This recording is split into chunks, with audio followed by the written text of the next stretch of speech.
Hello advanced algebra students, welcome back to another video lesson. Today we're going to focus on graphing quadratics once they are already in factored form.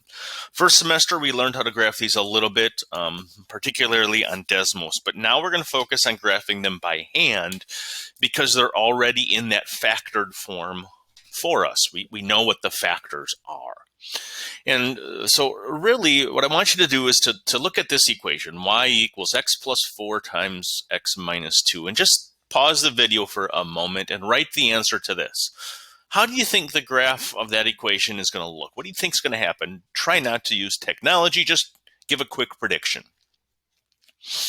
Okay, hopefully you do remember, right, that some characteristics. Here, out front, we have a positive. We have a positive 1. So we should know that this is going to open up somehow. It's going to open up.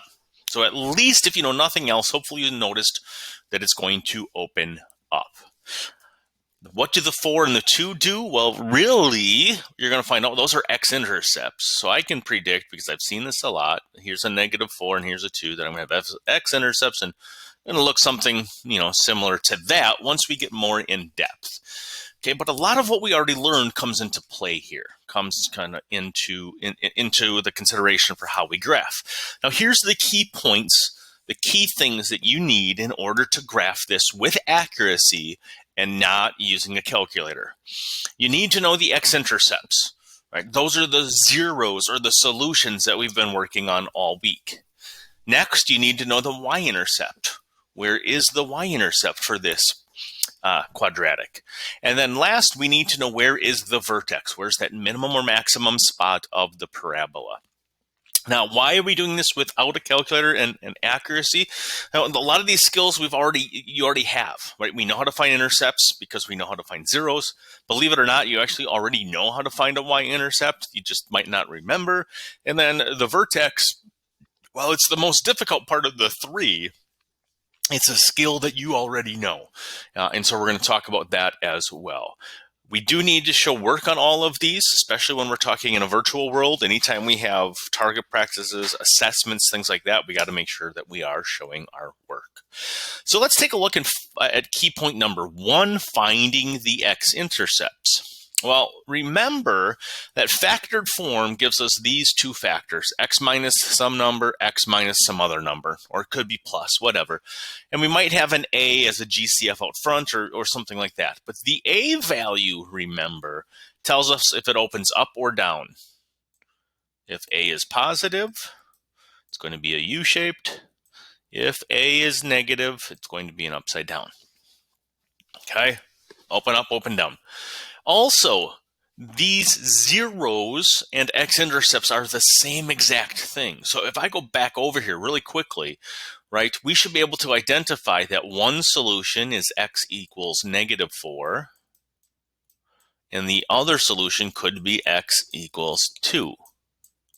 That means those are my x-intercepts on the graph.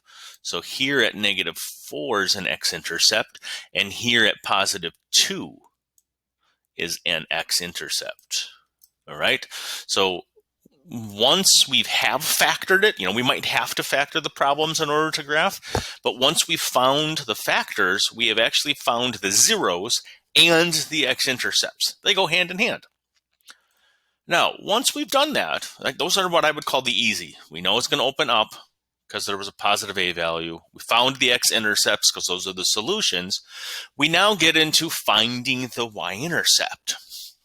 There are two ways to do this. The first way I think is a lot more work, but it works, right?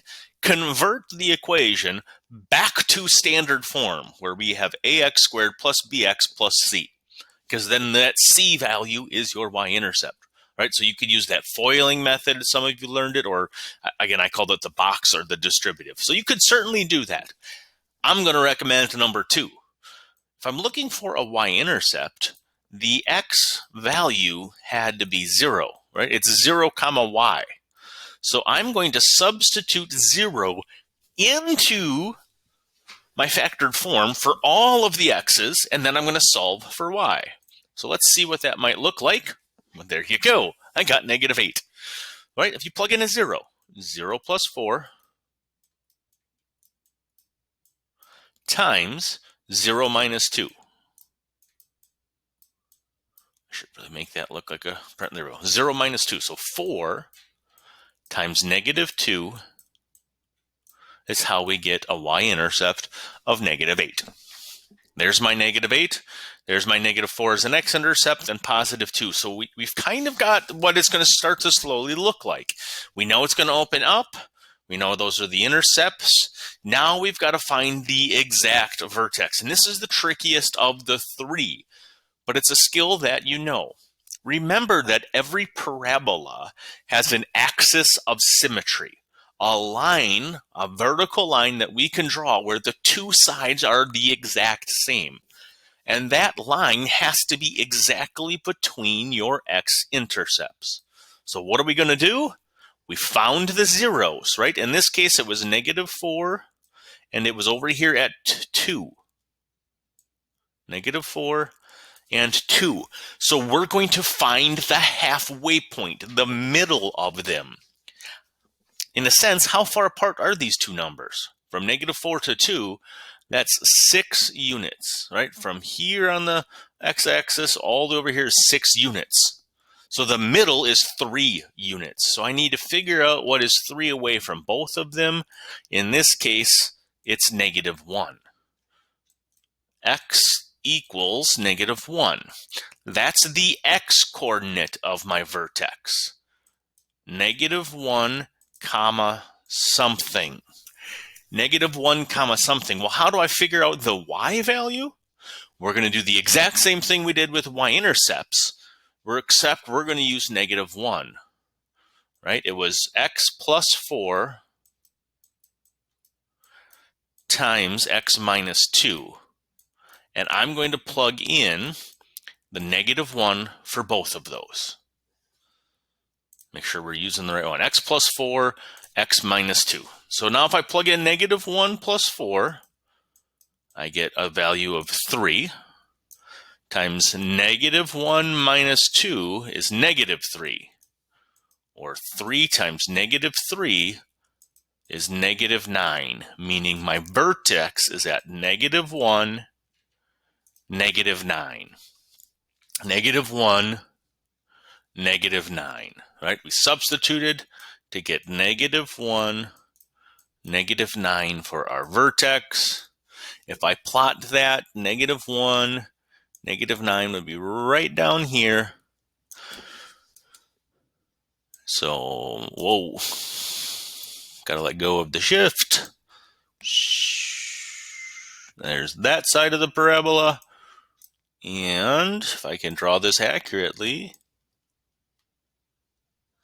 there's the other side with arrows on the end. So it's a bit of a process, but it's things that you already know how to do. All right, find the intercepts, plot them. Let me go back to the beginning. Find your intercepts and plot them. Negative 4 and 2. That comes right from factored form. Step 2, find the y-intercept. Using 0, right? We used 0 for x. We plugged that in, and then we found the y-intercept to be negative 8, and we plotted that. And then find the vertex by identifying your intercepts, what's halfway between them, substituting that in, so that you can then solve for your vertex. Make sure you write those steps down. Make sure you kind of identify how that works, because I'm going to give you some practice problems out of the packet to try. If you have any questions, please make sure that you reach out. Otherwise, enjoy your weekend, and until next time, everyone, stay safe.